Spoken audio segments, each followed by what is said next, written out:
Así sea. Oramos para que el Señor obre en la vida de este hijo, ¿verdad? Gracias a Dios. Bueno, hermanos, voy a compartir la palabra. ¿Les parece? ¿Sí? Muy bien. Quería decirles que ayer o antes de ayer, cuando compartí el devocional,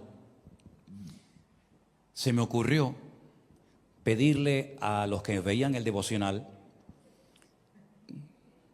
Elena me dice, te metes en cada lío, que mandaran una fotografía para yo saber desde dónde nos estaban viendo, escuchando y si había personas que estaban trabajando o en fin, en diferentes lugares. Bueno, ha sido algo increíble. Yo desde aquí a todos los que me escuchan tengo que decirles que muchísimas gracias a todos. Bueno, el que quiera seguir mandando fotografías que las mande, pero no hace falta que manden más, porque es que Priscila me dice, Priscila, papá, ya no doy abasto, si son cientos de correos de personas mandando fotografías, pero fotografías muy bonitas, muy interesantes, muchísima gente de madrugada conduciendo en sus coches, en camiones, yendo a trabajar, escuchando y viendo el devocional en sus camiones, en sus vehículos, gente en el campo con piñas de maíz, con jojotos, como lo llaman en Venezuela, desgranando las piñas de maíz y con un teléfono al lado viendo y escuchando el devocional, en montañas perdidas, con unos paisajes espectaculares, hermanos que nos mandan fotografías desde Canadá con unas nevadas increíbles, unas nevadas y unos paisajes realmente preciosos, enfermeras y doctores, médicos, con toda su ropa de estas de EPI, creo que se llama, ¿no? Estas ropas todas bien protegidas, con el ordenador, viendo y escuchando el devocional. Gente en fincas, en lugares lejanos, con su taza de café o de mate en la mano, desde islas remotas del sur de Chile, de Argentina. Realmente es impresionante el interés, lo que el Señor está haciendo, permitiendo que su palabra llegue a lugares tan remotos y tan lejanos, pero la gente tan agradecida, porque hoy por hoy, sin movernos de nuestras casas, el Señor llega cada mañana y nos trae su palabra. Es increíble, la verdad es que qué agradecidos tenemos que estar con el Señor. Amén, hermanos. Y este sábado, cuando tengamos los bautismos, aunque ya les comenté que no puede venir el matrimonio que iba a venir de Estados Unidos, por todo este tema que todos sabemos, pero va a venir otro matrimonio y viene específicamente él, que es el hermano, el creyente, para ser bautizado desde Italia. Un hermano que forma parte de nuestra iglesia virtual y viene justamente este fin de semana para ser bautizados. Viene también junto con su esposa, así que ya los presentaremos, le daremos la bienvenida. Sigan orando por todo lo que Dios está haciendo, que es muy grande. No somos conscientes de la cantidad de personas en estos últimos meses que se han reconciliado con el Señor. Algunas personas me escribían hoy y me decían que hacía años que no querían pisar una iglesia por distintos motivos, pero el Señor les ha vuelto a traer cantidad de gente que se ha reconciliado con el Señor, hijos que se han reconciliado con sus padres. En fin, la obra del Señor es muchas veces invisible. Vemos que hay gente conectada, pero no vemos esas caras. Ellos a nosotros sí nos ven, pero la obra del Señor es maravillosa y es genuina.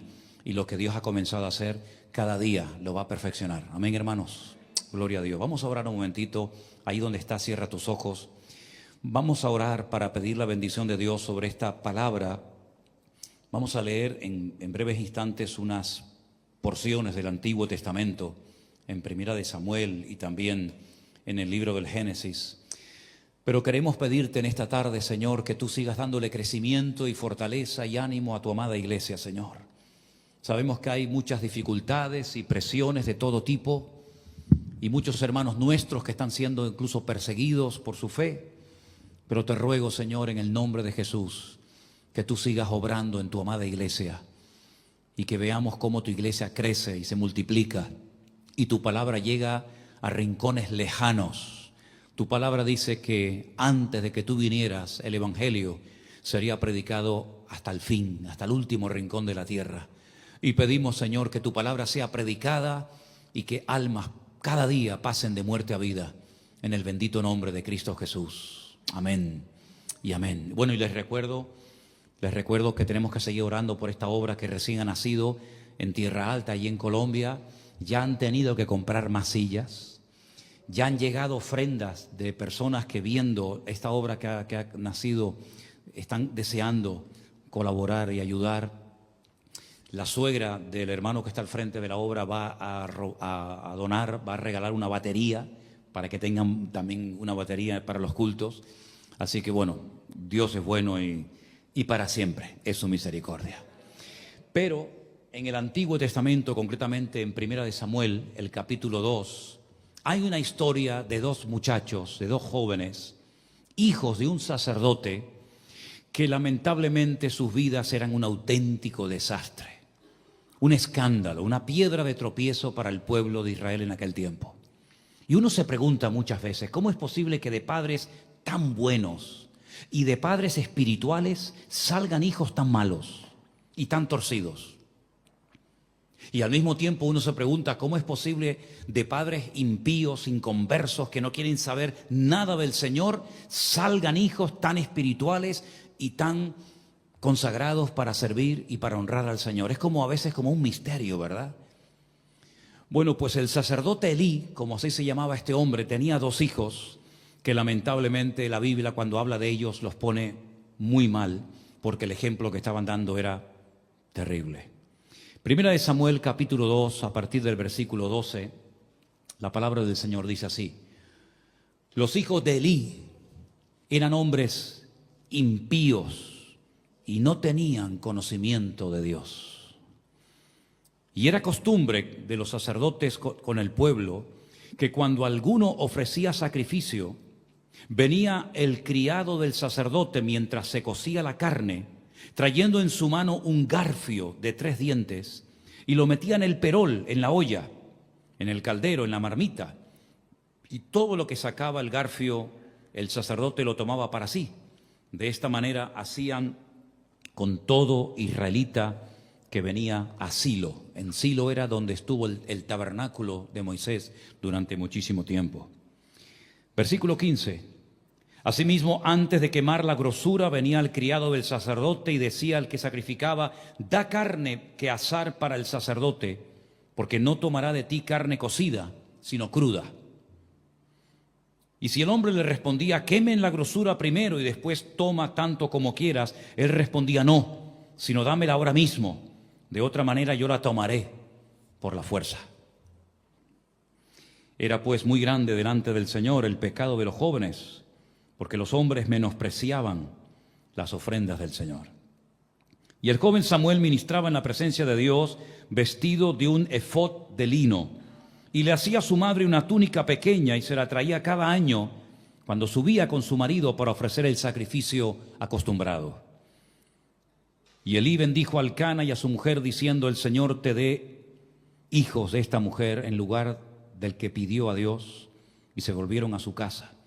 Visitó el Señor a Ana y ella concibió y dio a luz 3 hijos y 2 hijas. Fíjense qué tremendo. Una mujer que en un principio era estéril, que no podía dar a luz, al final Dios le dio más hijos incluso de los que llegó a pedir.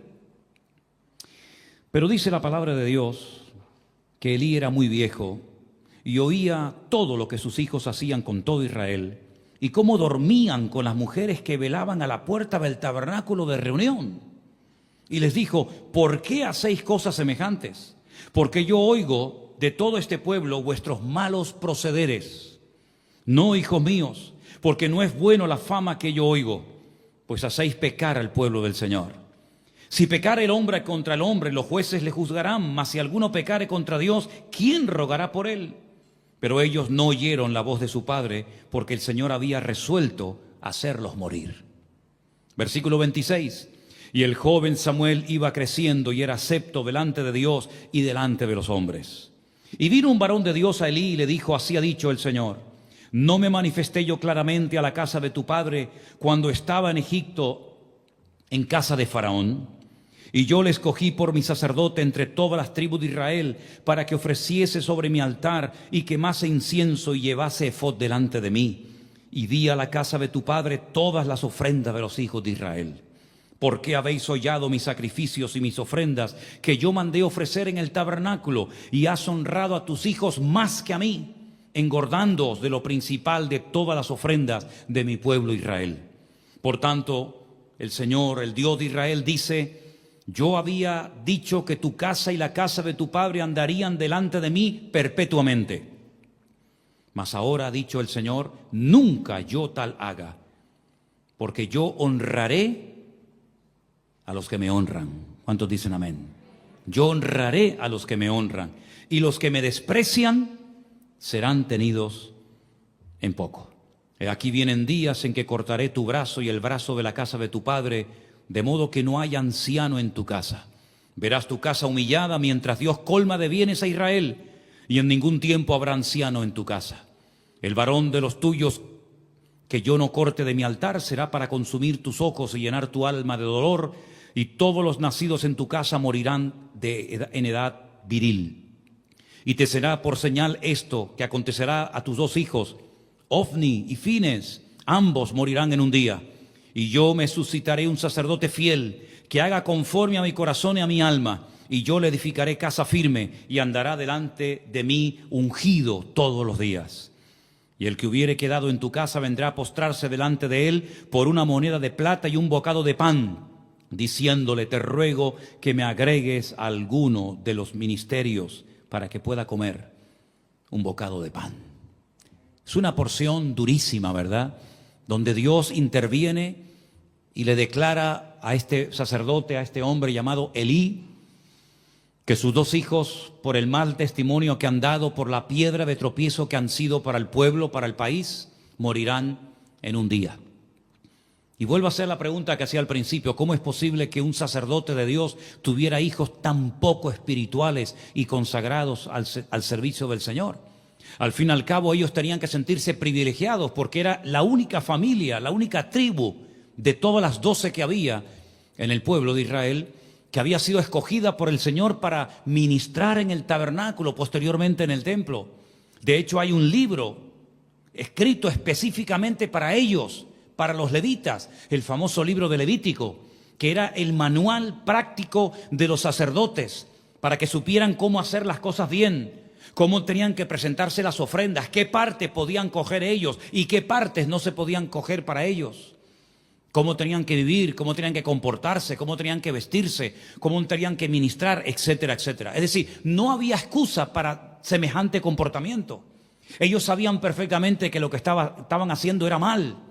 Dice que dormían con las mujeres, se acostaban, mantenían relaciones con ellas en la puerta del lugar más sagrado de Israel, que en aquel momento estaba en la ciudad de Silo, donde estaba el tabernáculo, aquel tabernáculo que había levantado Moisés en el desierto. ¿Cómo es posible que vivieran de esta manera estos dos jóvenes? Menospreciando las ofrendas, no dándole ninguna importancia al ministerio que Dios les había dado, no respetando a su padre, que al fin y al cabo era el sacerdote principal de Israel, dando un pésimo testimonio a las personas que venían a ofrendar, obligándoles por la fuerza a darles más de lo que le correspondía como sacerdotes. Es cierto que el Señor había establecido que para los sacerdotes partes de los sacrificios les correspondía, puesto que ellos vivían totalmente del ministerio, no tenían otra forma de subsistir, pero la forma como lo hacían era una forma descarada. La forma como lo hacían era una falta de respeto, sin escrúpulos, sin temor de Dios en absoluto. Y uno puede pensar que uno puede vivir de esta manera y no pasa nada, pues se equivocan. La palabra de Dios nos enseña que el Señor, el dueño de la obra, lo sabe y lo conoce todo, y no va a permitirle absolutamente a nadie, sea sacerdote, sea rey, sea profeta, o sean hijos de un sacerdote famoso como era Elí, no les va a permitir que sigan viviendo de esa manera y haciendo tropezar al pueblo de Israel, porque si esos eran los sacerdotes, los que tenían que dar ejemplo, imagínense el pueblo. ¿Qué ejemplo? ¿Con qué autoridad iban ellos a amonestar? ¿Con qué autoridad iban ellos a corregir a la gente cuando hacían cosas malas? La gente podía decirle: ¿y ustedes? ¿Y ustedes? Si los peores en el país son ustedes, si la familia sacerdotal es un desastre, que no inspiran confianza a nadie. Pero fíjate, a pesar de todo, la gente seguía yendo a la presencia del Señor a llevar sus ofrendas, sus diezmos, sus sacrificios, a pesar del mal testimonio de esta gente. Y en medio de este ambiente corrupto, depravado, perverso, que la Biblia no pasa por alto, sino todo lo contrario, lo registra, para que sepamos hoy por hoy, miles de años después de esto, lo que estaban haciendo estos dos jóvenes.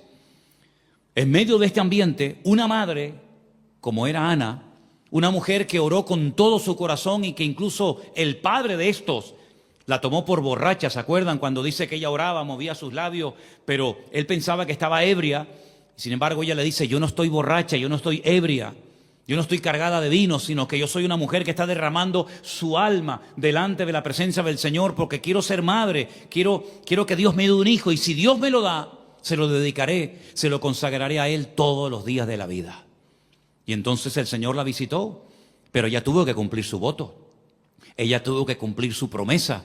Y cuando lo destetó, cuando era un niñito pequeño prácticamente, lo lleva y se lo da al sacerdote, a Elí, para que lo críe, para que lo enseñe a temer a Dios, para que le enseñe la palabra y para que esté en un ambiente, vamos a decir, propicio para que su hijo sea un hombre de Dios el día de mañana. Pero ¿qué madre dejaría a un hijo en semejante ambiente? Porque Ana tenía que saber perfectamente la mala conducta, el mal ejemplo y el mal testimonio de estos jóvenes. Pero a pesar de eso, ella había hecho una promesa al Señor y ella se lo consagró al Señor. Y nosotros tenemos que tener la paz y la tranquilidad que si consagramos nuestras vidas y la vida de nuestros hijos, las ponemos en las manos del Señor, por muy corrupto, por muy perverso que sea el ambiente, el Señor los cuidará y el Señor los protegerá mucho mejor que nosotros. La madre lo dejó y una vez al año, no todos los días ni todas las semanas, una vez al año iba a ver a su hijo Samuel. Aquel milagro, aquella respuesta a una oración de fe de esta mujer. Y le llevaba una ropa nueva, porque lógicamente pues el niño crecía, ¿verdad? Y en medio de este ambiente depravado, este niño creció y llegó a ser un hombre de Dios tremendo. Y uno se vuelve a preguntar, ¿cómo es posible que en un ambiente tan malo y tan corrupto puedan levantarse hombres de Dios tan poderosos como Samuel, ¿verdad? Los hijos de Elí, como ustedes pueden leer más adelante, efectivamente murieron en el mismo día. Fue una desgracia para el pueblo de Israel que estos muchachos fueran los responsables de la vida espiritual del pueblo, de transmitir un ejemplo a la nación, pero más bien fue todo lo contrario. Pero hay una palabra que yo subrayé de todas las que leí en esta noche y es la que está en el versículo 30.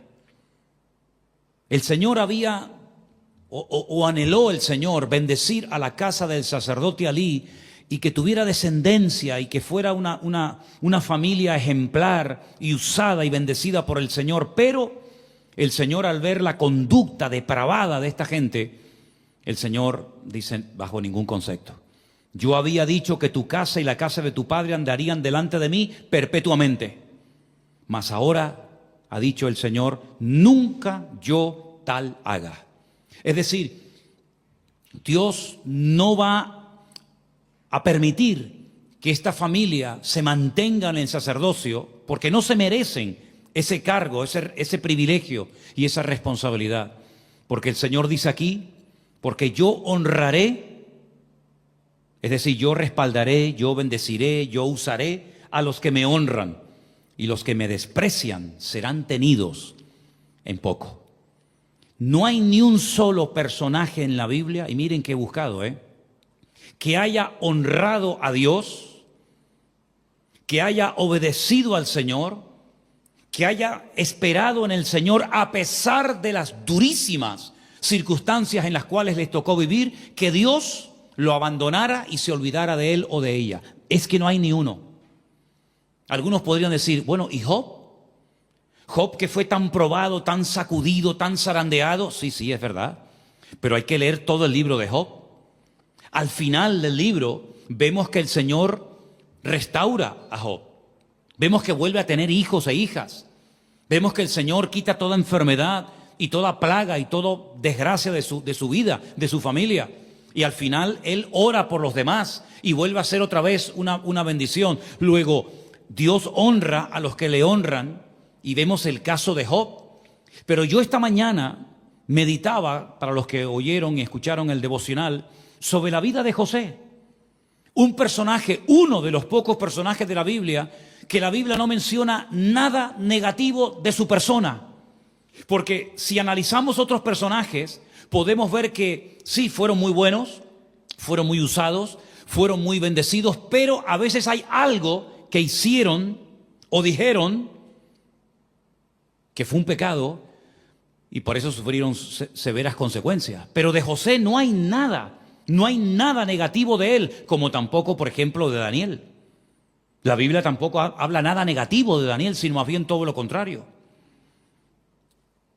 Pero esta mañana cuando yo leía en Génesis capítulo 45, un poco la historia de José, que es muy larga, cuando él al final de tantos viajes y de tantas idas y venidas de sus hermanos, viendo que lo estaban pasando mal, como a él se lo habían hecho pasar muy mal tiempo atrás, hay un momento en este capítulo donde José se da a conocer a sus hermanos. Y quiero leerles otra vez los mismos versículos que compartí esta mañana en el devocional.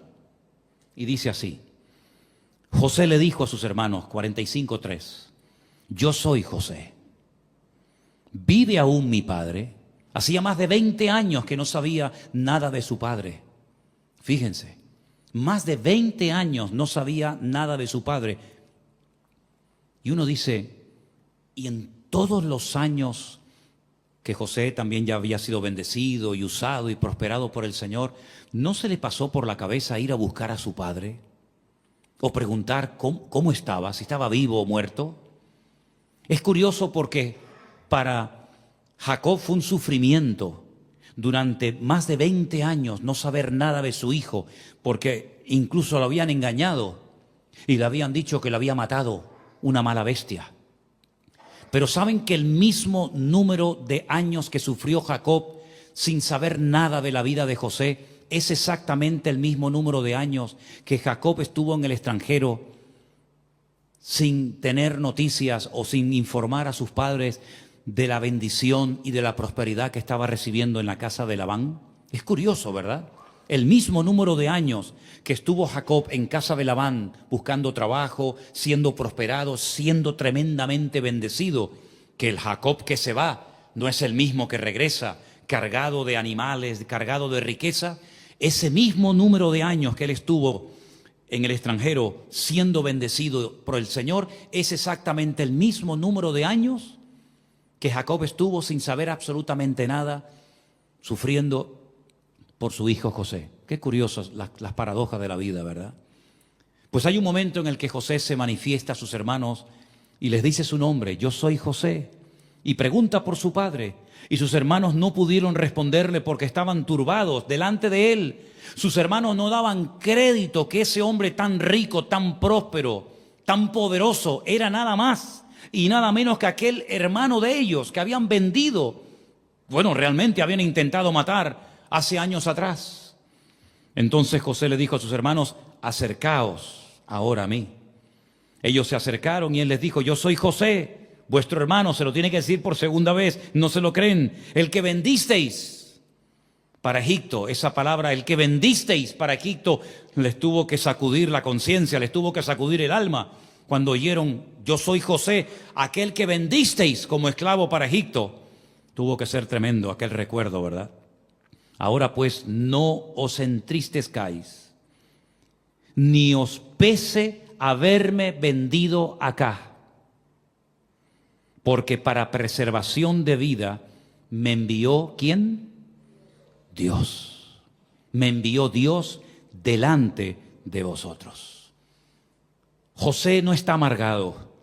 José no va a tomar venganza de sus hermanos, porque él como persona espiritual y madura que es en Dios, ha entendido y seguramente ha tenido horas y días y semanas y meses y años para pensar y reflexionar. Señor, ¿por qué me ha pasado a mí todo esto? Con lo bien que yo estaba en la casa de mi padre me amaba, yo vestía bien, mi padre me quería. Yo lo quería a él, era un ambiente familiar maravilloso. Tú me diste sueños, me diste promesas de un futuro maravilloso, donde incluso hasta mis hermanos vendrían y se postrarían delante de mí. Y ahora me veo en un pozo, abandonado, gritando, pidiendo auxilio de mis hermanos y no me hacen ni caso. Me quieren matar, pero tú me has cuidado milagrosamente. Me han vendido a una caravana de madianitas. Luego esa caravana le vendió a otra. Llega finalmente a Egipto, lo compran, lo convierten en un esclavo. Un joven que ha estado toda la vida mimado por su padre, de la noche a la mañana va a un país extranjero, no conoce la lengua, una religión diferente, un ambiente diferente, y ahora es un esclavo.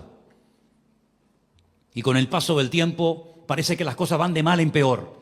Ahora no solamente soy un esclavo, sino ahora encima un esclavo y encima preso. Y vete tú a saber si salgo algún día de esta mazmorra. Uno de los salmos dice que le aprisionaron con grillos, sus manos y sus pies con cadenas, ¿verdad? Tuvo que hacer un dolor, un sufrimiento tremendo. Acusado además de un delito que no había cometido. Porque si además hubiera sufrido por un delito cometido, bueno, pero sabiendo que eres inocente, te meten en la cárcel y tú dices, bueno, pero ¿dónde va a terminar todo esto? Y aquellos sueños que tú me diste, Señor, cuando yo era joven, y aquellos sueños de gloria, de grandeza, de bendición, de honra y de prosperidad, ¿cuándo se van a cumplir? Para colmo le interpreta el sueño a dos presos como él, un copero y a un panadero, y le dice a uno de ellos, por favor, háblale a Faraón de mí, acuérdate de mí cuando salgas de aquí. Nada. Pasó el tiempo y ni uno ni otro se acordó de él, aunque los sueños se cumplieron literalmente. Yo me imagino que José habrá dicho, bueno, ¿habrán sido verdaderos aquellos sueños? ¿Habrá sido producto de mi imaginación? ¿Fue aquello verdad? Porque yo no veo que todo esto se cumpla, al contrario, me estoy haciendo cada vez más mayor y veo que aquellos sueños no se cumplen ni se hacen realidad en mi vida. Pero él fue fiel al Señor, ¿sí o no? Él fue fiel al Señor, él fue obediente.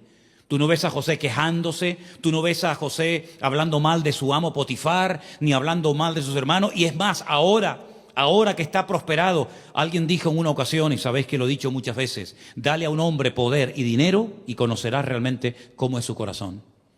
Ahora tenía poder, muchísimo poder. Podía haber matado a todos sus hermanos. El hombre más poderoso de Egipto después del faraón. Un hombre con dinero, con prestigio, con fama, con criados, con siervos. Un hombre que es intocable. El hombre de confianza nada más y nada menos que del líder mundial más poderoso, el faraón de Egipto. Pero lo vemos calmando a sus hermanos, diciéndoles tranquilos, no se pongan nerviosos, no se preocupen, porque no fueron ustedes los que me mandaron aquí, sino fue mi Dios.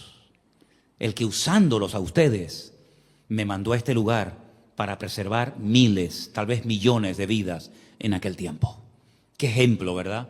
Cómo este hombre guardó su corazón. Yo dije hace unas semanas, hace unos meses atrás, en pleno confinamiento, que esta situación que estamos pasando ahora, los seres humanos, también los cristianos, va a sacar de nosotros lo mejor y también lo peor. De hecho, muchas personas están demostrando ahora verdaderamente su madurez.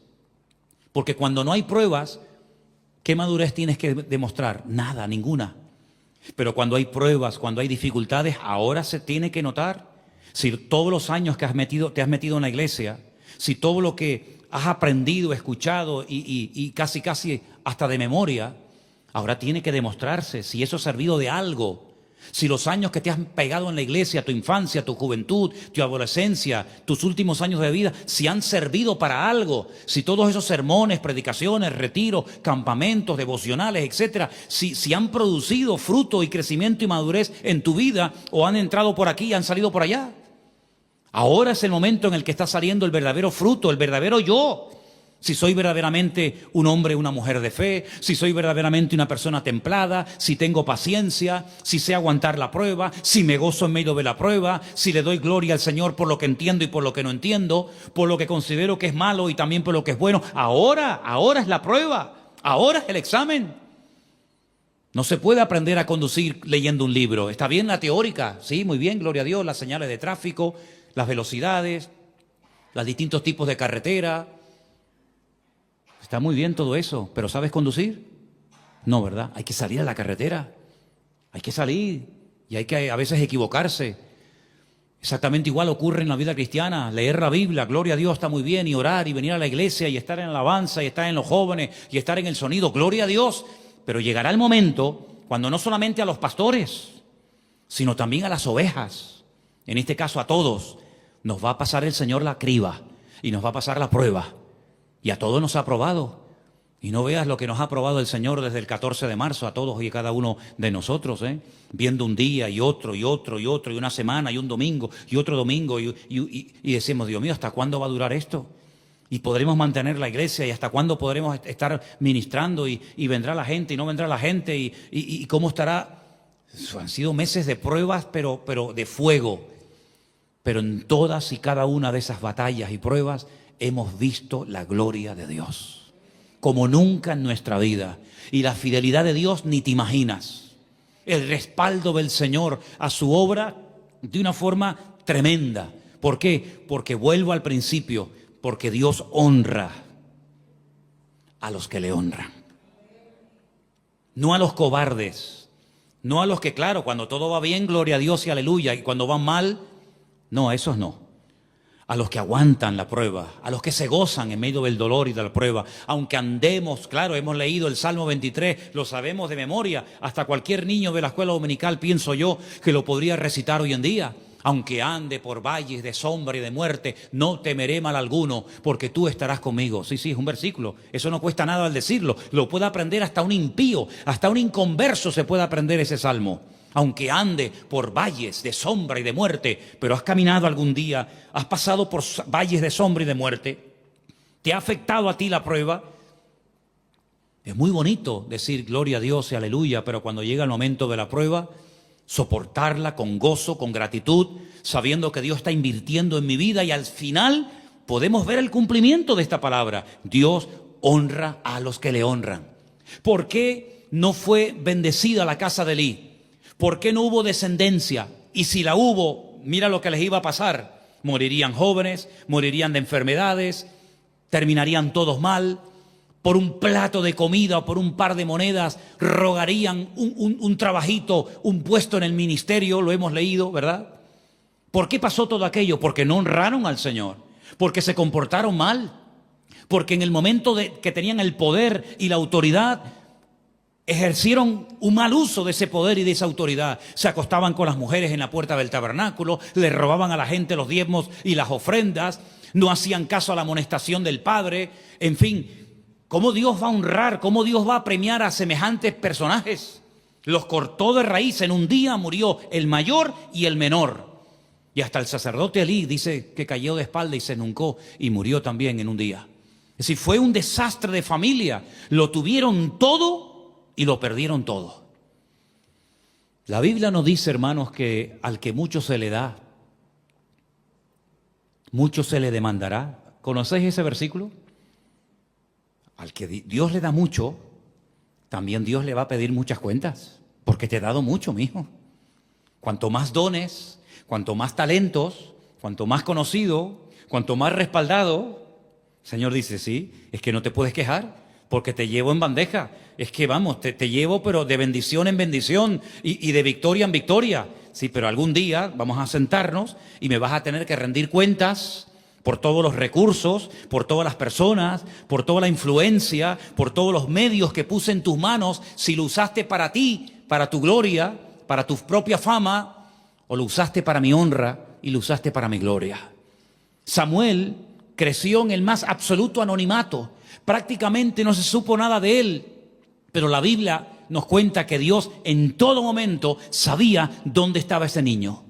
Le hablaba durante la noche, le compartía palabras proféticas, le decía incluso palabras para compartírselas al sacerdote Elí. El sacerdote Elí tenía que aprender de él y no él del sacerdote. ¿Por qué? Porque fue un joven que dice, no dejó, es una expresión, es un hebraísmo, es una forma de decir que prestó atención a todo. Dice, no dejó caer a tierra ninguna de las palabras de Dios. ¿Eso qué significa?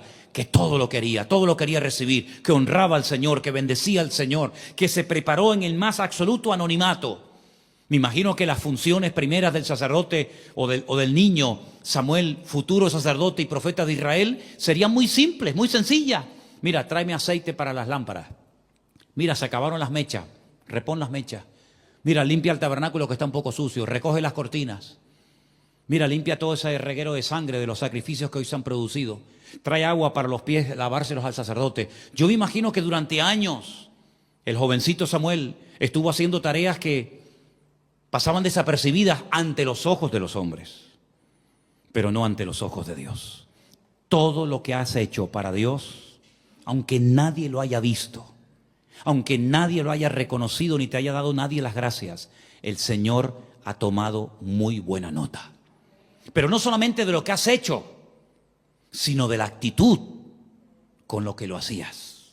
Porque podemos hacer, sí, muchas cosas, pero ¿con qué actitud? Quejándonos, murmurando, siempre estoy solo, nadie viene a ayudar, siempre soy yo el mismo, ¿y dónde está la gente? ¿Y por qué? No, con esa actitud olvídate. Sino decir, Señor, gracias, porque me permites recoger los papelitos del suelo, me permites colocar antes del culto las sillas, me permites dar una vuelta, que cualquiera de ustedes lo puede hacer, se lo digo sinceramente. Cualquiera de ustedes hoy y a partir de hoy, antes de irte, no te vayas corriendo, que algunos parece que van a apagar un incendio. Yo muchas veces digo, ¿pero dónde van tan rápido? Date una vueltita por la iglesia. A veces se quedó, porque ¿cuántas veces tengo yo que apagar el baño de las mujeres?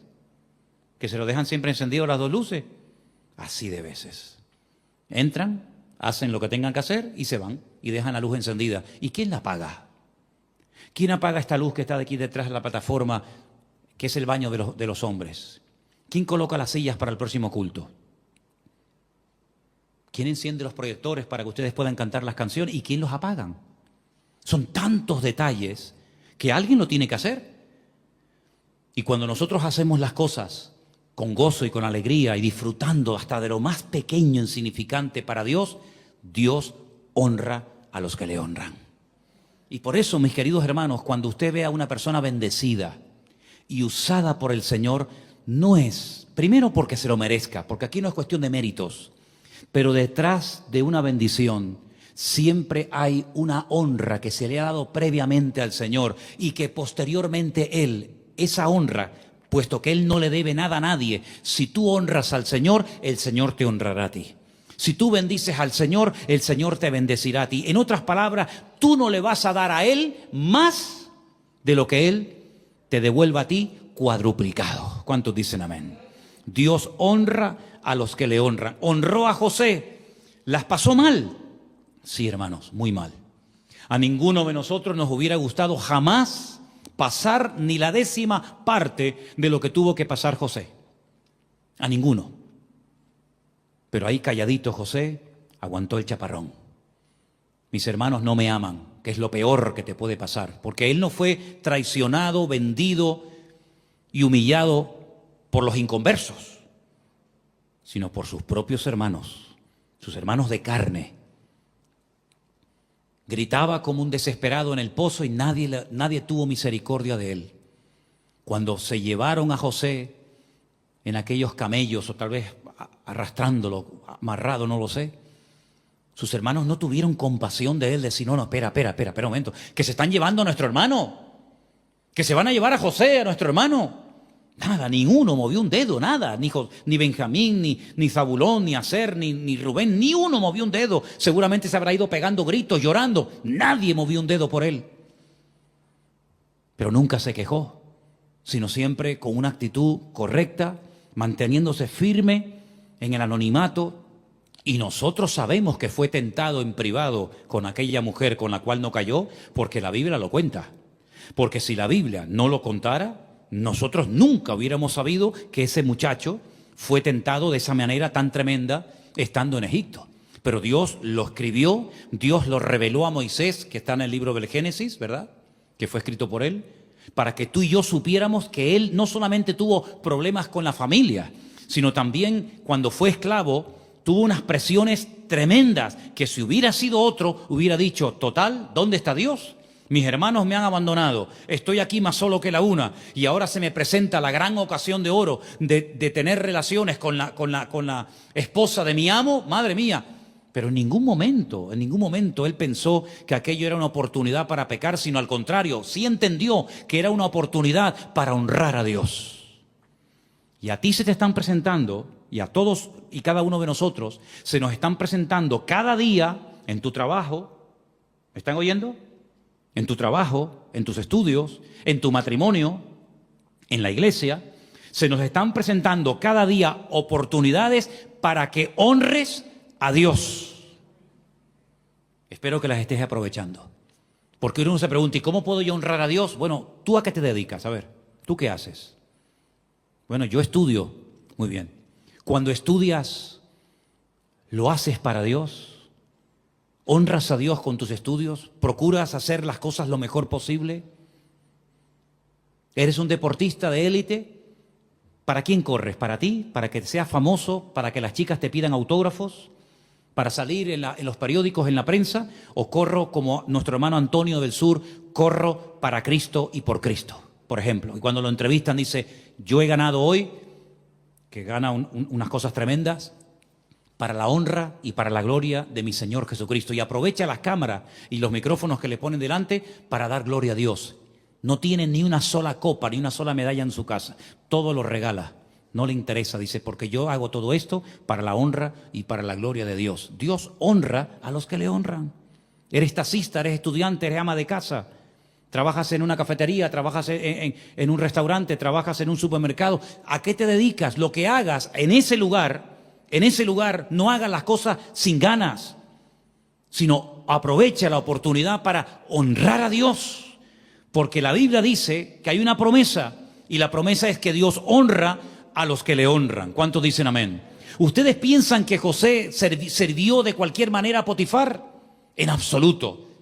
Potifar llegó un momento en el que entregó todo en las manos de José porque se podía fiar de él, porque hacía las cosas con excelencia, con ganas, con calidad. Y Faraón, hasta el mismo Faraón le dijo, pero qué mejor hombre que tú. Porque era una persona que, aunque tuviera que servir a un inconverso, porque Potifar, ¿quién era? ¿Un patriarca de Israel? ¿Un hombre espiritual? Potifar era un adorador de imágenes. Potifar era un inconverso, que seguramente también tendría que postrarse ante Faraón y adorarlo, porque él decía que era un dios. Pero a él le daba igual, él entendía que era una oportunidad para honrar a Dios. Es decir, sirviendo al hombre, honra a mi Dios. Y después, a Faraón no le dijo, yo servirte a ti, administrar el país, que el país se pudra porque ustedes me metieron en la cárcel, no me ayudó nadie.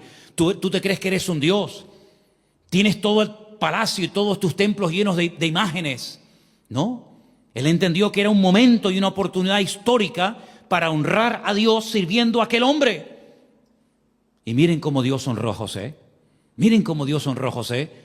No me extraña que Pablo, cuando escribiera una carta, siglos más tarde dijera, y aquellos esclavos que tienen amos que no son cristianos, que no son creyentes, sírvanles mejor para darles testimonio. Como aquella jovencita que la llevaron seguramente secuestrada a un país extranjero y la compró un amo, la compró un hombre, general del ejército de Siria, que dice que era leproso. Y esta chica podía haber dicho, pues que te pudras, que se caiga la piel a pedazos, porque has matado a mi familia, habéis hecho un daño tremendo a mi país y a mí me ha llevado secuestrada y a lo mejor saben Dios si hasta abusaron de esta pobre muchacha. Pero ella, viendo el sufrimiento de Naamán, como así se llamaba aquel general asirio, le dijo, en mi tierra hay un varón de Dios, un profeta, que si tú fueras, él oraría por ti y el Señor te sanaría. No se cayó, le compartió la bendición. Podía haber dicho, ¿yo por qué le voy a decir a este impío que se vaya a mi tierra para que el profeta ore por él y el Señor tal vez hasta lo sana? Ella no se guardó la bendición, sino que ella honró a su Dios en aquel puesto de humillación, en aquel puesto difícil, que ni siquiera la Biblia nos dice ni cómo se llamaba, pero sí nos dice la Biblia cómo la usó el Señor. Y al final aquel hombre va a Israel, se sumerge en el río Jordán 7 veces, Dios lo sana, y cuando vuelve a su país, vuelve adorando y honrando y sirviendo al Señor. Es decir, cada día se nos van a presentar oportunidades para honrar a Dios. Aprovéchalas. Porque Dios honra a los que le honran. ¿Cuántos quieren la honra de Dios? ¿Cuántos quieren la bendición de Dios? ¿Cuántos quieren el respaldo del Señor? Pues eso hay un precio que pagar, amigo. Eso no es tocar un botón y ¡pum!, te cae la bendición así por tu cara bonita, sino que hay un precio, hay un camino que recorrer, hay una vida que consagrar al Señor. Y por eso yo les animo a todos y a cada uno de ustedes, todo lo que hagan, háganlo con ganas, como para el Señor, dándole siempre honra y gloria a nuestro Dios. ¿Cuántos dicen amén? Cerramos nuestros ojos en esta tarde y le damos gracias al Señor. Inspírense, hermanos, en estos hombres de Dios, en estas historias bíblicas.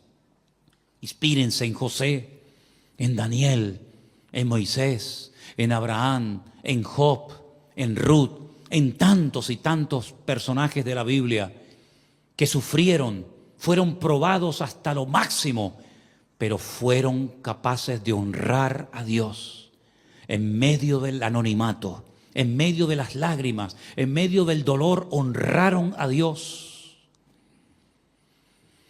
Como el patriarca Abraham, ¿verdad? Dolorido y sin fuerzas, pero con el puñal en alto, dispuesto a hundirlo sobre lo más querido, si tu voz me lo ordena, ¿verdad? Como el joven Daniel, a ti sonriendo entre el rugir de fieras o bendecirte con el último aliento, como el mártir Esteban. Qué privilegio tan grande tuvieron aquellos hombres de ser usados por Dios, pero no te olvides, fueron usados y bendecidos por Dios porque también honraron y obedecieron al Señor cuando nadie los veía, cuando no eran conocidos, cuando eran odiados, perseguidos y masacrados. Ellos honraron a Dios, se esforzaron por Dios y luego el Señor los levantó. Y hoy en día tenemos en la Biblia una lista inmensa de hombres y de mujeres que por el ejemplo que dieron, Dios los bendijo y los usó. Aleluya. Señor, ayúdanos a honrarte en lo más pequeño, en lo más insignificante, en el anonimato, cuando nadie nos ve, cuando nadie reconoce lo que hago. Señor, ayúdame a honrarte, a servirte, a adorarte con mi vida, con una buena actitud, dándote gracias por todo en todo momento. Y te doy gracias, Señor, porque sé que tú honras a los que te honran. Y aunque no lo hiciera, igualmente yo te honraría, porque es un honor el poder honrarte y servirte con mi vida, Señor. Gracias, Padre amado, por el ejemplo que nos dejas en tu palabra, que nos inspira y nos motiva a esforzarnos por ti, por tu reino. Señor, gracias. Gracias por tu misericordia. Gracias por tu trato. Bendice a tu iglesia y que aprendamos esta lección tal vez básica, sencilla, pero fundamental. Tengo que honrar a Dios. Tengo que servir a mi Señor en mis circunstancias actuales, en mis tormentas, en mis valles de sombra y de muerte. Honraré a mi Dios. En la cárcel, en la montaña, en el valle, en el desierto, donde me encuentre, honraré a mi Dios. Y sé, Señor, que tú eres galardonador de los que te buscan. Yo te pido, Señor, que tú levantes en su momento aquellas almas, aquellas vidas que te han honrado en lo secreto, en lo íntimo. Que tú les demuestres, Señor, que no perdieron el tiempo, que no fue en vano el tiempo invertido en tu reino, sino que tú, Señor, levantarás en su momento a cada uno de tus hijos para la gloria de tu nombre. En el nombre bendito de Jesús. Amén y amén. Gloria al Señor. Recordar esta palabra que habéis escuchado esta noche, hermanos. Honren a Dios. Todo lo que hagas, hazlo para la honra de Dios y Dios te exaltará cuando fuere tiempo.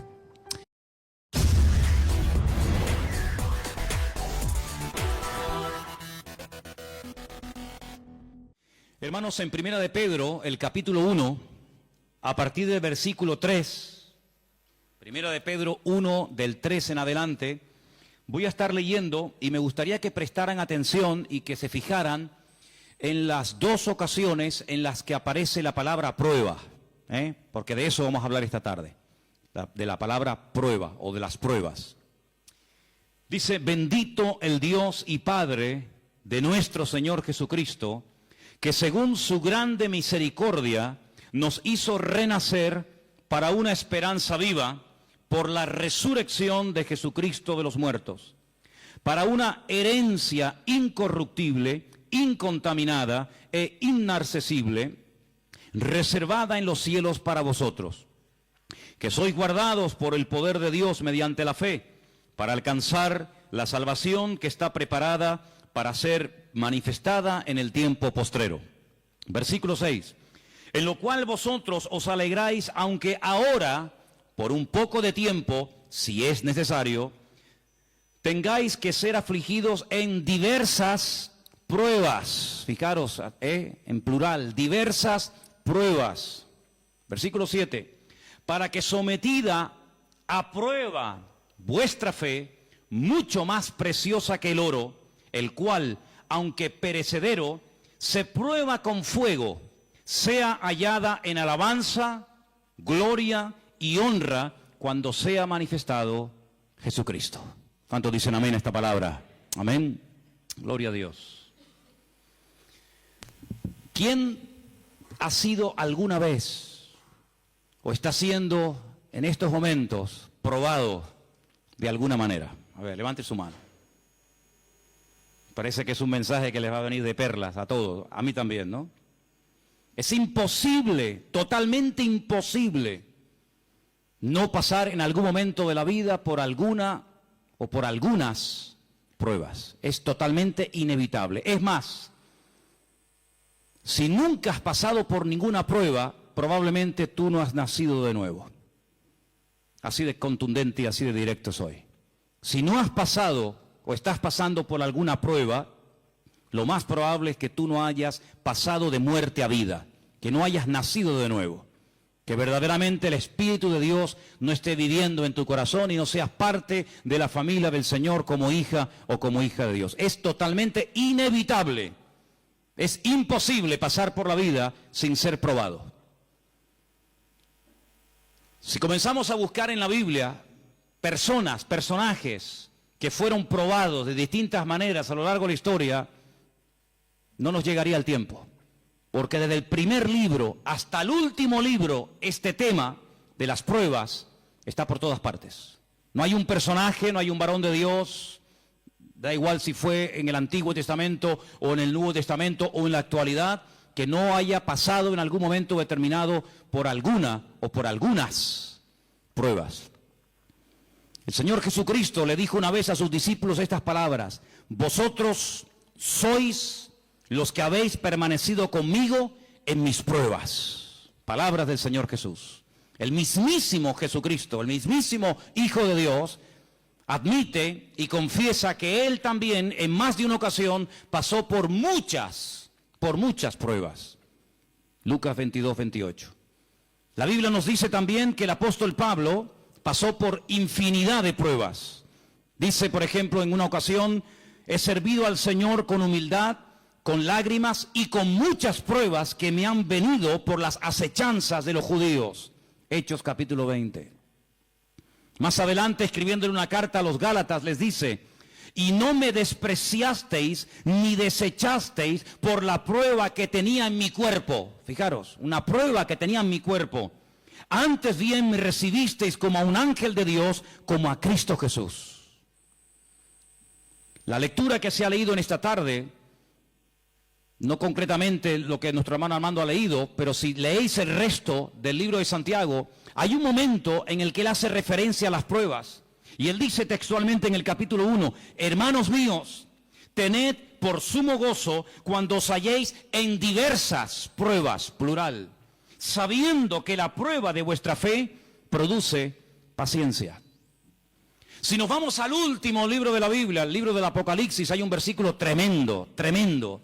Quizás fue una de las primeras palabras, uno de los primeros textos que el Señor le dio a esta congregación para prepararnos para lo que viene.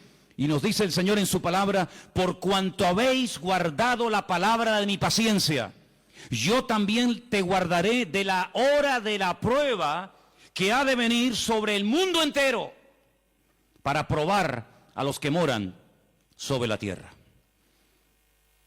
Cientos, miles de versículos de personajes de todo tipo fueron probados en algún momento de la vida.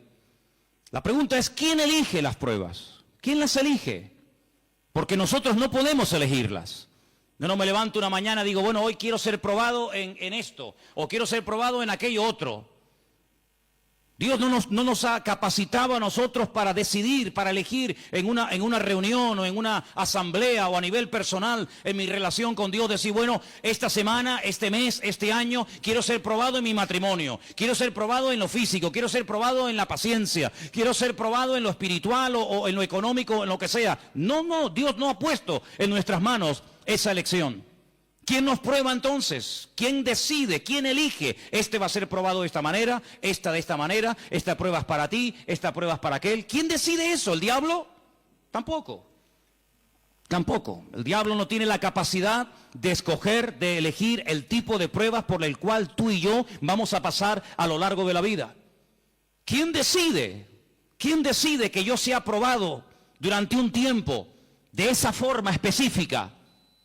Si vamos a la Biblia y estudiamos este tema en profundidad, nos vamos a dar cuenta que el que elige, el único que tiene la capacidad y la autoridad para decidir qué prueba yo tengo que experimentar en mi vida, es nuestro Señor y es nuestro Creador. ¿Cuántos dicen amén? Por eso las pruebas no te lo tomes como algo malo, sino como alguien ha dicho, y lo tengo anotado aquí, las pruebas son un mensaje de amor que Dios te envía. Cuando estás siendo probado significa que Dios está pensando en ti.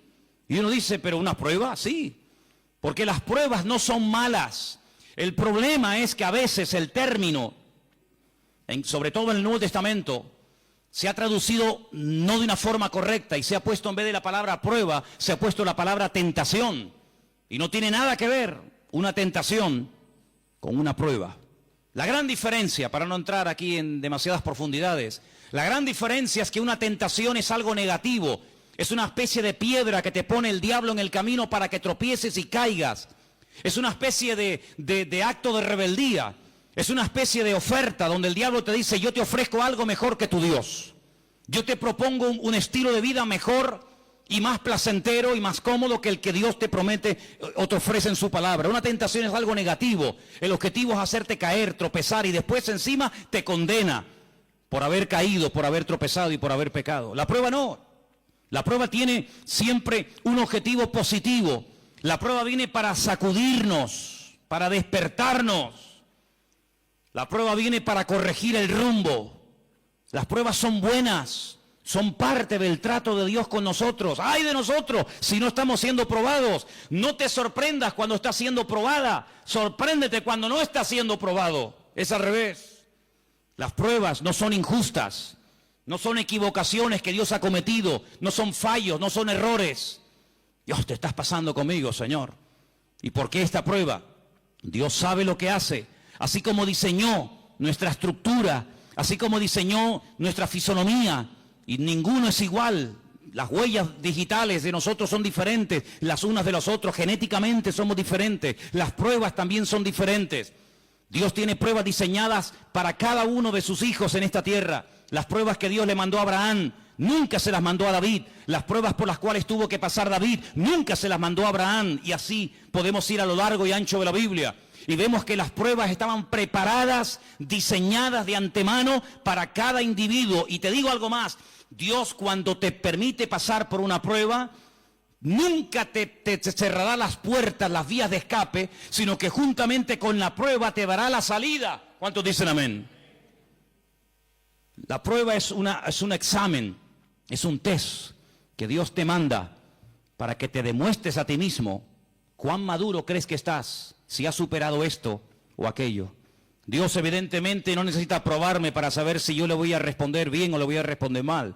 Dios no necesita probarnos para saber algo que ignora si no me prueba. No. La prueba más que nada es algo que a ti te demuestra tu verdadero nivel espiritual. ¿Cómo reaccionas ante un problema económico? ¿Cómo reaccionas ante una calumnia? ¿Cómo reaccionas ante el desánimo? ¿Cómo reaccionas ante una situación de paro? ¿Cómo reaccionas ante una injusticia? Para que te demuestres a ti mismo y te convenzas de que a lo mejor te hace falta crecer o madurar en determinado aspecto de la vida. El tiempo de las pruebas, lógicamente, tampoco lo decidimos nosotros. ¿Cuánto tiempo tengo yo que ser probado de esta forma? Yo no lo sé, solamente Dios lo sabe. Pero Dios es un Dios fiel, un Dios justo, un Dios que sabe lo que mi vida necesita. Y repito, el objetivo de las pruebas es despertarnos, corregirnos, acercarnos a Él para que cambiemos, para que no nos acomodemos y creamos que ya hemos llegado a un nivel en el cual ya no necesitamos crecer ni madurar. No, hermano, todos tenemos todavía mucho que aprender. Las pruebas, hermanos, las pruebas de carga que se hacen a los puentes son fundamentales. Me acuerdo hace años en Las Palmas inauguraron un puente que es uno de los puentes más altos de Europa. Y antes de inaugurarlo y de abrirlo a la circulación para que la gente pudiera transitar por él, hicieron, como siempre se hace, una prueba de carga. Cargaron camiones hasta los topes y llenaron todo el puente de lado a lado y los dejaron allí quietos para ver si el puente verdaderamente resistía la fuerza, la presión de miles de toneladas. Y cuando se convencieron de que el puente había estado bien hecho, de que la estructura del puente no se resquebrajó y se vino abajo las columnas, entonces abrieron la circulación y la gente pudo pasar de un lado a otro. Se hacen pruebas de carga. A veces Dios nos hace pasar por distintas pruebas. Hemos leído si es necesario. ¿Para qué? Para probar nuestra fe. Porque si yo pregunto esta tarde cuántos tienen fe, seguramente todos levantarían la mano. Pero ¿qué tipo de fe tenemos? Vamos a ver en la Biblia, si estudiamos este tema, que no todo el mundo tenía la misma fe. Vamos a encontrar personas en la Biblia que ante el más mínimo problema se hundían y otras personas ante el mismo problema se crecían. Vamos a encontrar expresiones en la Biblia como hombre, grande es tu fe, y a otro le dice hombres de poca fe. ¿Cómo el Señor sabe quién tiene una fe grande y quién tiene una fe pequeña? Hay momentos en los que Dios les pregunta a un hombre, no temas, sigue creyendo. Has creído hasta ahora, pero no te pares, sigue creyendo. Sí, pero es que cuando vine a ti, mi hija estaba enferma, ahora está muerta. Pues sigue creyendo. La fe es algo que tiene que crecer, es algo que tiene que desarrollarse. Tenemos que tener una fe a prueba de bombas, una fe robusta, no una fe incompleta, no una fe, raquítica, anoréxica. Y por eso dice la Biblia que algo que el Señor va a probar en nuestra vida es la fe. Dice, para que sometida a prueba nuestra fe, mucho más preciosa que el oro, pueda darle honra y gloria y alabanza a nuestro Dios. ¿Cuántos dicen amén? Así que cuando estás siendo probado, Dios no está siendo malo contigo. Al contrario, Dios no es injusto, Dios no es equivocado. Y algo muy importante, cuando estés siendo probado, aprende cuanto antes lo que tengas que aprender, porque si superas esta prueba, la próxima prueba la superarás mucho mejor y más rápido y con más bendición que la anterior. ¿Cuántos dicen amén?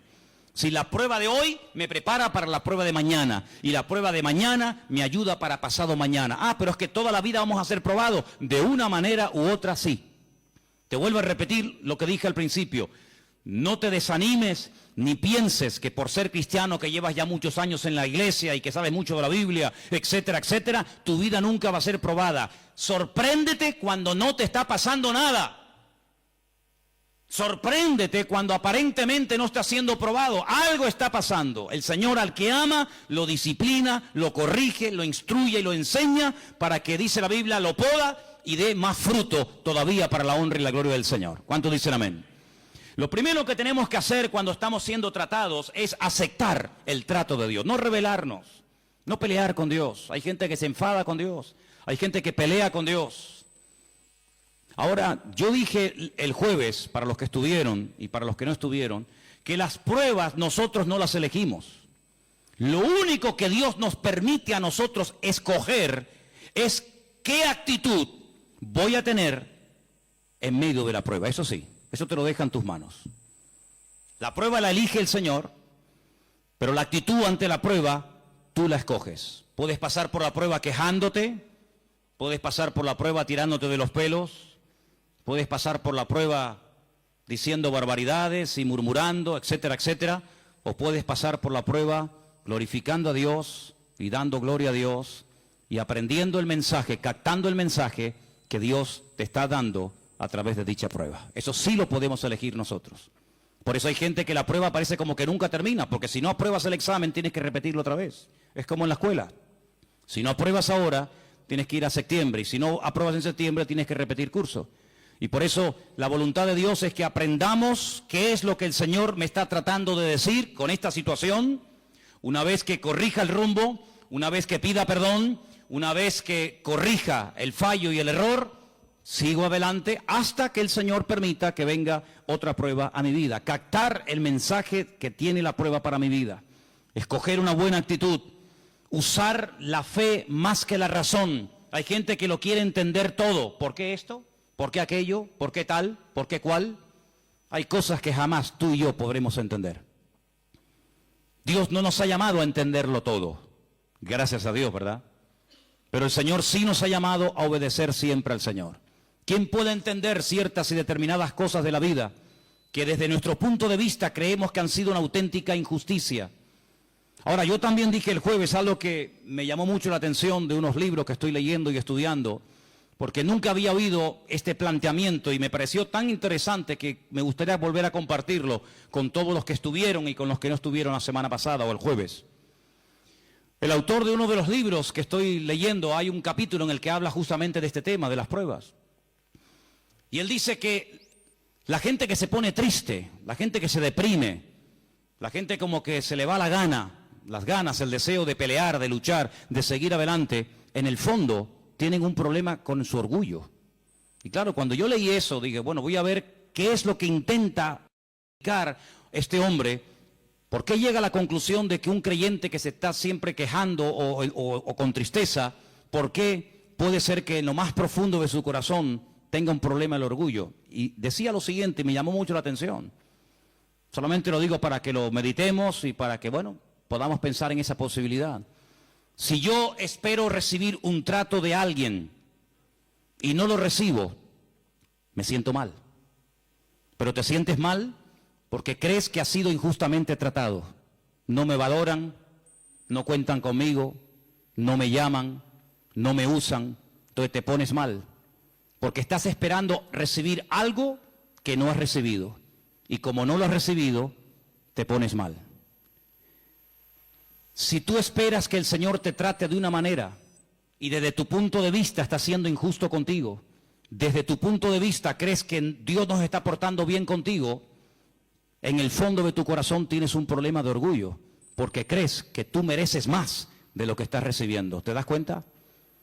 Por eso, amados hermanos, no digo que en un momento determinado de la vida no podamos estar tristes o un tanto desanimados o deprimidos, pero no es algo que tiene que ser la tónica, lo habitual en nuestra vida, sino tenemos que tomar autoridad y decir, este sentimiento, esta sensación no viene de parte de Dios. Porque yo no tengo que esperar nada de nadie. Yo tengo que esperar todo de parte de mi Señor. No espero nada de nadie. Si no lo recibo, es porque Dios no ha querido dármelo. Porque si hubiera querido darme eso, Dios ya me lo hubiera dado.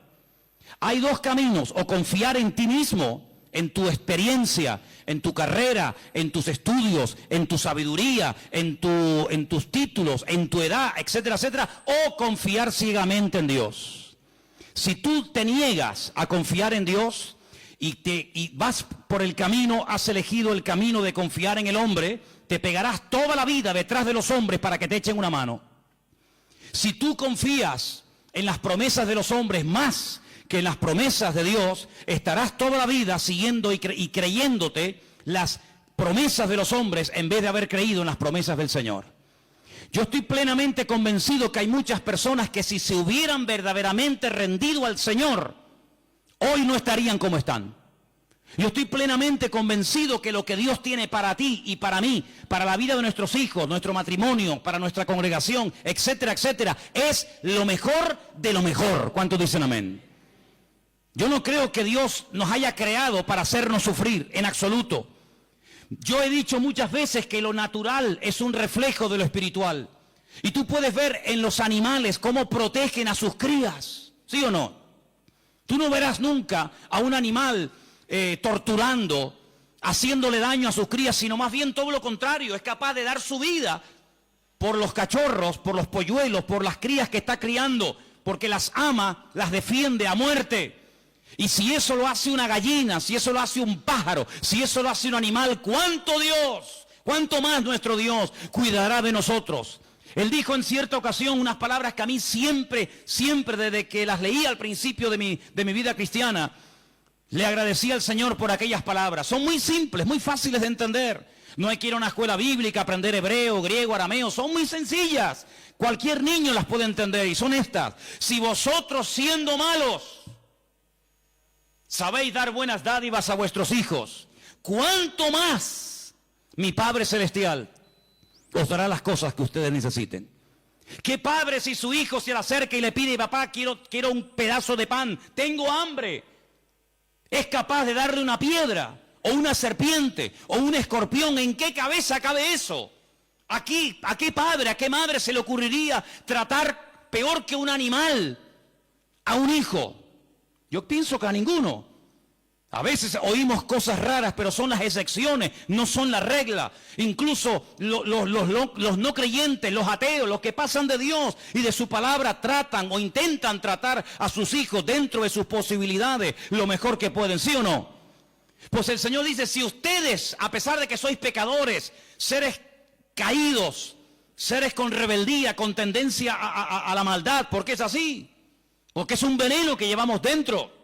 Y solamente por la gracia de Dios lo podemos dominar en el nombre de Jesús. Si vosotros tenéis mínimo de justicia, de amor, de bondad, de clemencia, ¿cuánto más? ¿Cuánto más nuestro Dios, que es un Dios de amor y un Dios de misericordia, que se goza en dar, que se goza en bendecir y que para Él es una satisfacción tremenda ver a su pueblo contento, alegre y próspero? ¿Cuántos dicen amén? Así que cuando somos probados, hermanos, es porque nuestro Dios nos está podando. Porque nuestro Dios sabe que podemos dar mucho más. El potencial que Él ha puesto en todos y en cada uno de nosotros es tremendo. El problema es que vivimos en un mundo rodeado de mentiras y de mentirosos que intentan manipular y controlar nuestra vida. ¿Cuántas personas dicen, este no va a cambiar nunca? ¿Y por qué le crees a lo que Él dice? ¿Por qué crees a los psicólogos, a los psiquiatras, a los expertos, entre comillas, que dicen que de este problema nunca se puede salir, que este vicio nunca se puede dejar, que esta persona nunca puede cambiar? No le crea. Tenemos que creer a la verdad, porque si creemos a la verdad, seremos libres y personas bendecidas. Pero si creemos a las mentiras y a los mentirosos, seremos personas frustradas y amargadas y esclavizadas toda la vida. Y el Señor dice en su palabra, yo he venido para que tengan vida y vida en abundancia. Ahora, hay gente que no se termina de creer esto. Dice, no, yo me busco mi camino. Pues búsqueselo. Estarás toda tu vida buscando caminos. Aquí ahora, no, aquí no, ahora para allá, no, ahora aquí, no, ahora era esto, no, ahora era lo otro. Una insatisfacción constante y permanente, porque no pueden decir, el Señor es mi pastor. No lo pueden decir. Los pastores son ellos, y por eso ellos compran, venden, se van, se vienen, entran, salen. Ahora sí, ahora no, ahora creo, ahora no creo, porque ellos son los que controlan su vida. Y en el fondo eso se llama orgullo. Dependo de mi fuerza, dependo de mi sapiencia, dependo de mi conocimiento. Yo no dependo de mí mismo, yo dependo del Señor. Y la Escritura es muy clara en esto. No se casa con nadie el Señor cuando hablamos de confianza. Él dice, maldito el hombre que confía en el hombre. En quien tenemos que confiar es en nuestro Dios. ¿Cuántos dicen amén? Dile a tu hermano, tenemos que confiar más en Dios y menos en el hombre. Aleluya. Más en Dios y menos en el hombre. Hay dos grandes mentiras que el diablo intenta meter en la mente incluso de los creyentes. Una es, yo a este tema nunca lo podré superar. Hay gente que se rinde y dice, yo lo he intentado de todas las formas. Y he estado aquí, y he estado allá, y he hecho esta terapia, y he puesto en práctica este consejo, y he pagado, y he no sé qué, y se rinden. Y dicen, yo con esto no puedo. Y no hay nada peor que una persona que se rinde, pero se rinde a la mentira. A quien hay que rendirse es al Señor y a la verdad. Es cierto que humanamente hablando las fuerzas flaquean, pero la Biblia está llena de miles de promesas que nos hablan acerca de que cuando nos sentimos débiles es cuando tenemos que buscar más de Dios. El apóstol Pablo dice en la Escritura que él tenía una prueba en su cuerpo, todos sabemos, ¿no? Aquel aguijón, aquella prueba tremenda. Y dice que él le rogó al Señor, Padre, quita de mí esta experiencia, quita de mí este aguijón. Dice, he suplicado, he rogado al Señor. Y el Señor, ¿qué le decía? Bástate mi gracia, porque mi poder se perfecciona en la debilidad. Y entonces Pablo dice, ahora voy a darle un giro a mi vida. ahora voy a comenzar a gozarme en mis debilidades más que en mis fortalezas. Ahora voy a comenzar a presumir de lo que no tengo en vez de presumir de lo que tengo. Ahora voy a presumir de que me cuesta orar. Ahora voy a presumir de que no tengo paciencia. Ahora voy a presumir de que yo no soy una persona constante. ¿Y por qué presume? Porque eso me hace ver que soy una persona dependiente del Señor. Y parece fácil decirlo, ¿no?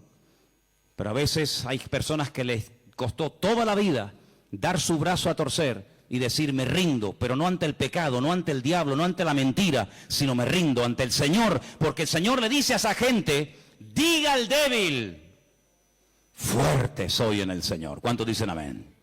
Por eso Pablo dice, ahora he aprendido a gozarme en mis debilidades más que en mis fortalezas.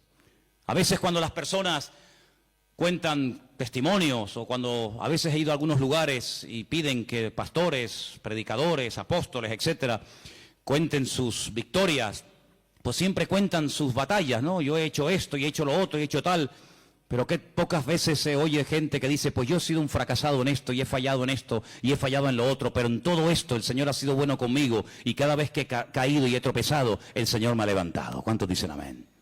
Dios, Señor es bueno, no le creas a esa mentira que dice, tú nunca podrás dejar la bebida, tú nunca podrás ser libre de este pecado, tú nunca serás libre de este vicio. No le creas, es falso, todo lo puedo en Cristo que me fortalece. ¿Cuántos dicen amén? Y la otra gran mentira es que esto es demasiado grande, esto es demasiado fuerte para yo poder superar esto, es demasiado difícil. Hermanos, las pruebas que Dios manda a nuestra vida tienen una característica y es que de entrada no entendemos lo que está pasando. Cuando tú no entiendes por qué me está pasando esto, esa es la evidencia, a veces si lo metes en la cabeza, esa es la señal, esa es la clave para decir, Dios me está probando. Porque si yo entendiera lo que me está pasando, entonces, cuando una cosa tiene una explicación lógica, no metemos ni vemos a Dios por ninguna parte. Pero cuando vemos que algo no sale como yo quería, cuando no entiendo lo que está pasando, entonces es que Dios me está probando. Y nunca una persona saldrá de la prueba peor de lo que entró. ¿Cuántos dicen amén? Toda persona que ha sido probada sale del horno de la prueba bendecido, fortalecido y renovado en el Señor. Una fe que no ha sido probada realmente no es fe, es una creencia, es una esperanza. Pero cuando una persona ha sido probado verdaderamente y ha descubierto el poder y el amor de Dios, puede llegar a decir como aquel hombre que dijo, de oídas te había oído, mas ahora mis ojos te ven. Claro, el diablo lógicamente, según la actitud que adoptes ante la prueba, puede tomar o no lugar. Si el Señor te está probando en lo económico y en vez de buscar en las promesas del Señor respuesta a tu problema económico, si has tenido toda tu vida una debilidad con las máquinas tragaperras, o has sido un botarate y has despilfarrado el dinero con loterías y con bonolotos y con toda esta historia, el diablo va a decir, ves, tienes un problema económico, tu Dios no te está ayudando, tu Dios te tiene abandonado, mira, tu Dios se ha olvidado de ti, entonces te pondrá todo tipo de tentaciones y todo tipo de ofertas en el camino, y si no te agarras al Señor, vas a caer como un pajarito. El diablo conoce todas y cada una de nuestras debilidades, porque antes de ser hijos de Dios, fuimos hijos del diablo. Antes de formar parte de la familia de Dios, formamos parte del reino de las tinieblas. ¿O es que acaso la Biblia no es clara en esto? La Biblia dice, o estás conmigo o estás contra mí. ¿Nacimos cristianos o nos hicimos cristianos? ¿Nacimos buenos y después nos echamos a perder y volvimos al Señor? ¿O nacimos pecadores y buscamos al Señor en arrepentimiento y Él nos perdonó? Por supuesto que sí. Por lo tanto, el diablo sabe cuáles eran nuestras debilidades, nuestros caprichos, nuestras tonterías, las sabe. Y en momentos de debilidad, Él va a querer tomar ocasión. Por eso cuando estás siendo probado tienes que doblar la guardia. Es que no tengo ganas, pues es cuando más tienes que orar. Es que no tengo ganas de venir, es cuando más tienes que venir. Es que no tengo ganas de leer, es cuando más tienes que leer. ¿Por qué? Porque el diablo juega con las emociones y con los sentimientos. El Señor obra con la fe. Y el diablo sabe perfectamente que hay personas que son muy débiles mentalmente. Sabe perfectamente que hay personas que son muy débiles en cuanto a sus emociones y las quiere utilizar para llevarte otra vez al terreno de la derrota. Pero dice la Biblia, mayor es el que está en mí que el que viene contra mí. ¿Cuántos dicen amén? Y hay que declarar la palabra. Leía estos días algo que me llamó mucho la atención. Nunca en mi vida había leído algo así. Están dos hermanos gemelos en el vientre de la madre. Y uno le dice al otro, ¿tú crees que existe vida después del parto? Y el otro le dice, tú eres tonto. ¿Cómo va a existir vida después del parto? La vida es esta. Y el otro le dice, pues yo creo que algún día veré a mi mamá. Le dice, ¿a quién? A mamá. ¿Y esa quién es? Dice, yo nunca la he visto, pero a veces cuando estamos quietos y no nos peleamos aquí adentro tú y yo oigo cómo me habla y noto cómo me canta y cómo me acaricia. ¿Tú no? Dice, no, yo no. Pues yo creo que algún día saldré de aquí y caminaré con estos pies. Dice, pero ¿cómo vas a caminar si el cordón umbilical es muy corto? En cuanto tire se parte. Pues yo creo que algún día comeré con esta boca. ¿Con la boca? Pero si nosotros no comemos con la boca. Si nosotros la comida nos entra por aquí, no por la boca. Pues yo creo que algún día saldré de aquí y veré otro mundo diferente. Le dice, ¿pero acaso alguien ha venido del otro mundo y se ha metido aquí para decirnos que hay vida después del parto? En cierto sentido, nosotros estamos como en una burbuja, ¿verdad? En cierto sentido, ahora nuestra vida es la que nos controla, el trabajo, el móvil, el internet, la guagua, la televisión, las noticias, las guerras. Y no nos damos cuenta de que en esta vida estamos de paso, queridos hermanos. ¿Y qué es lo que estamos comiendo? Como el niño, ¿no? ¿Verdad? Por el cordón umbilical. Pero ¿cuánto tiempo dura esa vida? Es algo muy corto, teóricamente 9 meses, y después se acabó y es una vida completamente diferente.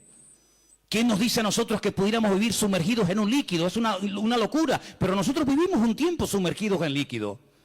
Y hubo un tiempo en el que no respirábamos y usábamos nuestros pulmones. Y hubo un tiempo en el que otra persona nos metía su comida y las vitaminas y todo lo que necesitaba mi organismo por otro conducto diferente al que usamos hoy en día. Vivimos una vida completamente diferente, pero hoy en día sabemos que hay vida después del parto, ¿sí o no? Pues nosotros hemos llegado a la convicción de que esta vida, por muy buena que nos pueda salir, por muchas cosas que podamos comprar, por muchos países que podamos visitar y por muchas experiencias hermosas que podamos tener, no le llega ni a la suela del zapato, ni tiene punto de comparación con la vida en abundancia que el Señor ha preparado para los que le aman. ¿Cuántos dicen amén? Dice la Escritura, apláudele al Señor si quieres, cosas que nadie vio, cosas que nadie oyó. Es como ese niño en el vientre, imagínatelo. Cosas que él no vio, cosas que su oído no oyó, cosas que jamás en su vida han subido a su pequeño cerebro. Son las que Dios tiene preparadas para aquellos que le aman. Y yo creo, amados hermanos, que en esta vida estamos simplemente preparándonos para una mejor vida. Esta vida es muy corta, por mucho que podamos vivir, la vida se va cortando. Parece mentira, pero ahora dentro de unos días volveremos otra vez a recordar el fin de año y a recordar lo que ha sido este año, pero es que yo me acuerdo perfectamente como si fuera hoy, que el año pasado, más o menos por esta fecha, estábamos más o menos hablando igual, de un nuevo año, del fin de año, qué vamos a hacer, si lo vamos a partir juntos, si cada uno se manda a mudar por su camino, por su casa, lo que sea. Es exactamente igual, es como una repetición del 14, del 2013, etcétera, etcétera. Y la vida se nos pasa volando. Me acuerdo cuando venía Angélica, y venía Vanessa, y venía Igli con un barrigón así. ¿Os acordáis? Yo como si fuera ahora mismo. Yo cuando veía a Igli digo, ¿qué saldrá de ahí? Era un barrigón alucinante. Era algo increíble. Pues mira quién salió, amigo. Y ahí está, ya vacilando con todo el mundo. Y uno mira atrás y parece que fue ayer. Y yo te pregunto, ¿qué actitud y qué decisión vas a tomar tú? ¿Quién quieres que dirija tu vida? ¿Tú? ¿Tú quieres dirigir tu vida? Pues amigo, no te queda nada. Como tú seas el dueño de tu vida, el dueño de tus actos, el dueño de lo que decidas hacer, no te queda nada. Estarás del tingo al tango, saltando de flor en flor, buscando siempre algo mejor, porque en ningún lugar encontrarás 100% lo que en Cristo Jesús sí pudieras haber encontrado. Por eso en esta tarde yo les digo a todos y a cada uno de ustedes, ¿hemos sido probados durante el año, sí o no? Claro que sí. Pues ¿sabes qué? Gloria a Dios. porque eso significa de que Dios está tratando con nuestra vida. Si hubiéramos pasado por este año sin pruebas, sin lucha, sin dificultades, yo digo, Dios mío, entonces ¿qué hacemos aquí? Cuando el Señor nos está tratando es porque el potencial que llevamos dentro todavía no ha salido y Dios nos sacude, Dios nos zarandea, que tienes que orar más, que tienes que comprometerte más, que tienes que conocerme mejor. Y a veces las pruebas nos hacen orar y buscar más de Dios. Pero al fin y al cabo, ¿quién es el máximo beneficiado? Siempre nosotros. ¿Te das cuenta cómo Dios nunca pierde? El Señor siempre gana. Viene una prueba, viene una dificultad, no ves la salida, lo ves todo oscuro, pero ¿qué hace uno cuando le falta algo? Busca a Dios.